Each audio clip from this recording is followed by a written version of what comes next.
In this week's episode, I talk about being unequally yoked, doing business with family, and we talk about pride.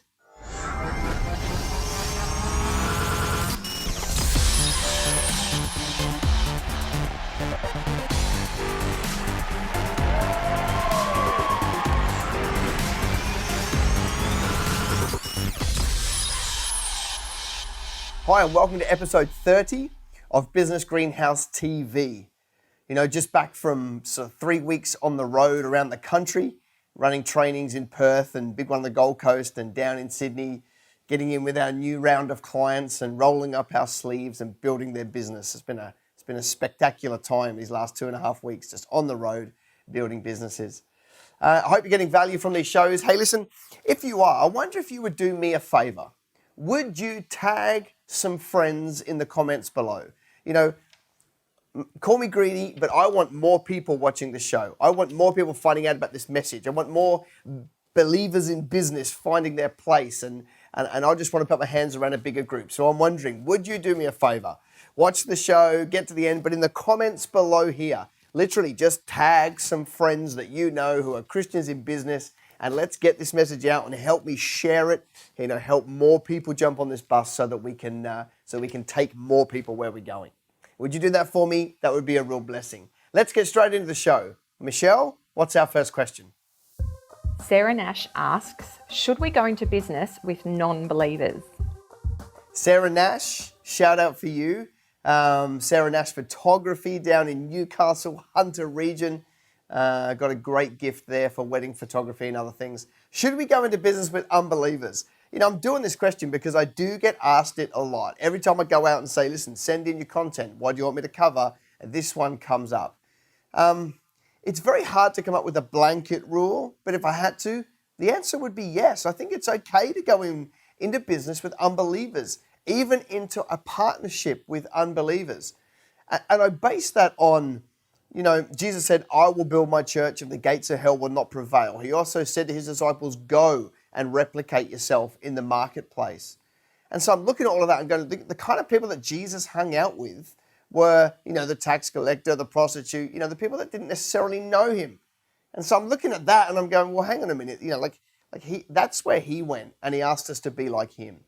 So I think, you know, all things being equal, yes, I think you can go into business. Like that's the way we influence the world, is we go and do business with them and we get to show them the opposite spirit. We get to show them what it looks like to run a business, you know, under God's command, using the statutes and all those things that God asks us to do. We bring that to the table of the partnership and they get to see a different way of operating. But I want to throw a couple of curveballs into that. First and foremost, like I think, See, we talk about unequally yoked and equally yoked. I personally believe that you can be unequally yoked when you go into business with a believer, because they might be at a completely different stage, they might have different views as you, and then that's going to cause a huge amount of friction, therefore you're not yoked the same. So I think you can be unequally yoked with a believer, and so you've got to be careful there that, you know, you're aligned in your outcomes and the way that you operate with a believer. But with a non-believer, you know, I just think we need to be a little bit more careful in making sure that we don't abdicate any areas of the partnership, making sure that, you know, we own 51% of the company would be ideal or more so that we have that control. You know, but other areas, just making sure we're being a good steward of each area of the business. You know, I made a classic mistake when I was first in business as a believer of going into business with an unbeliever, and it didn't work out.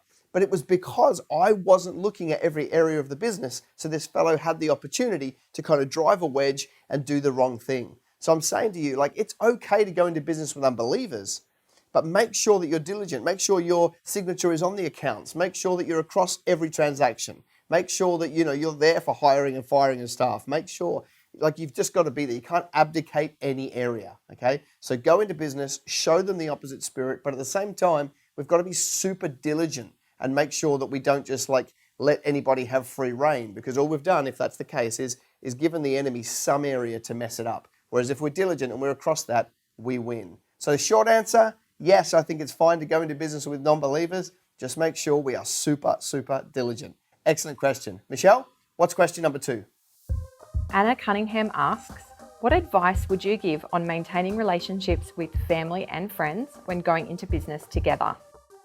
Anna Cunningham in business with her brother with Vivid Mulch, a really cool concept of getting garden mulch in bright red, black, like these cool colors. So a great business.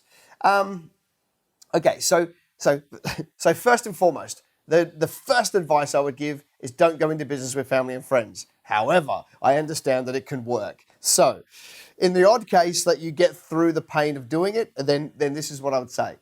It only ever goes bad when there's either a mismatch of expectations in the roles and no boundaries outside of work, okay? So it normally goes bad because no one takes the time to document everybody's role. Like you got to treat each other like you would treat an employee where it's a little bit clinical, and this is where most people don't.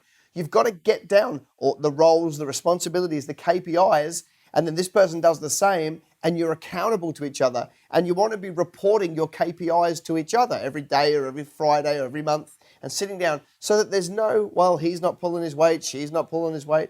You want to remove any opportunity to have those expectations by documenting everything, okay?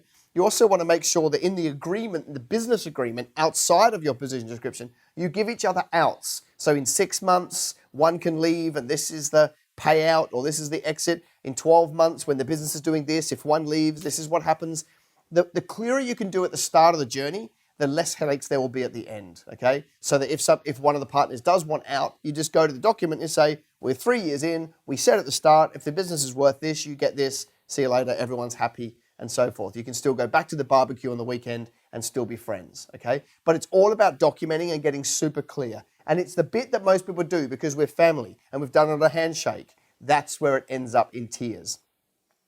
And then outside of there, you need to have the rules together where you go, after 6 o'clock, if we're ever at a barbecue or a social gathering or a family event, there's no talk of business, or we're allowed 5 minutes and then we must move on to something else. Okay, so actually setting some clear boundaries for your own personal life or your family life is going to make a massive difference in your ability to do this for the long haul. Because most family businesses are excellent. They're actually better at the start because you're family, but they become worse down the line because it becomes all-consuming, and you need those boundaries so that you don't talk shop at every single opportunity. So take the time, document your roles and your KPIs and what you're going to do so that you both know that you're accountable to the job, and then have boundaries in place. Just make sure this can't become an all-consuming thing. Right? You're going to need that family-friend time where you draw the line and you say, now we're socializing, and it's going to take a discipline to stick to those boundaries. Solid question. Word of the week.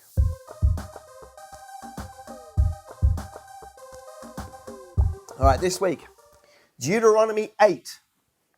We know Deuteronomy 8:18. It's the Lord that gives us the ability to create wealth, to establish his covenants on earth.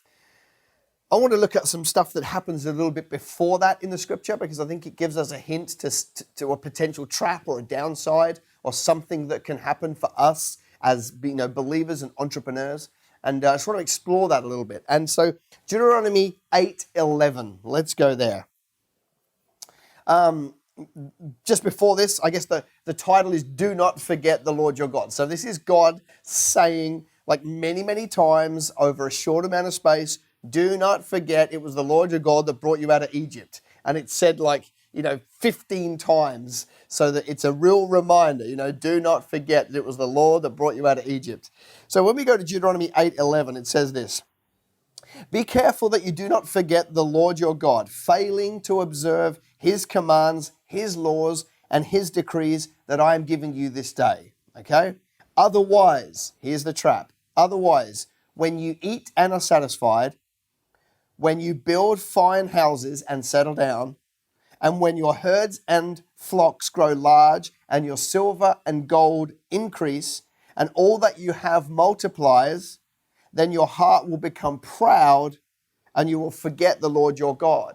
So here we are, entrepreneurs striving to create assets, create wealth, some for us, mostly for the kingdom.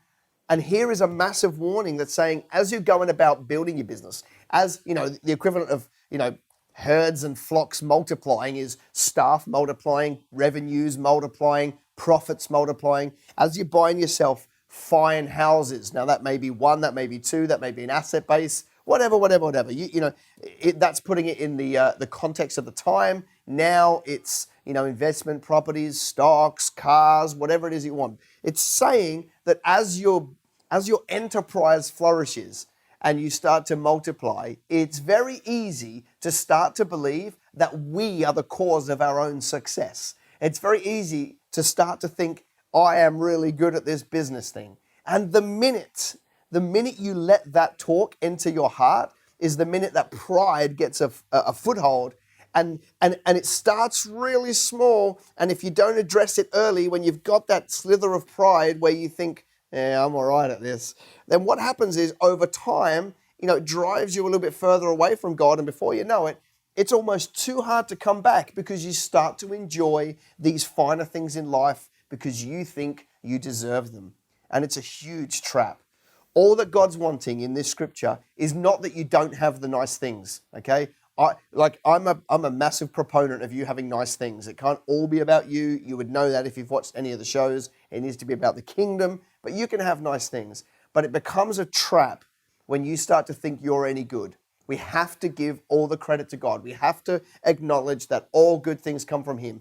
And ultimately, He brought us out of Egypt. That's why you and me are here today, because He brought us out of Egypt. And we can never afford to forget that. He is prospering us.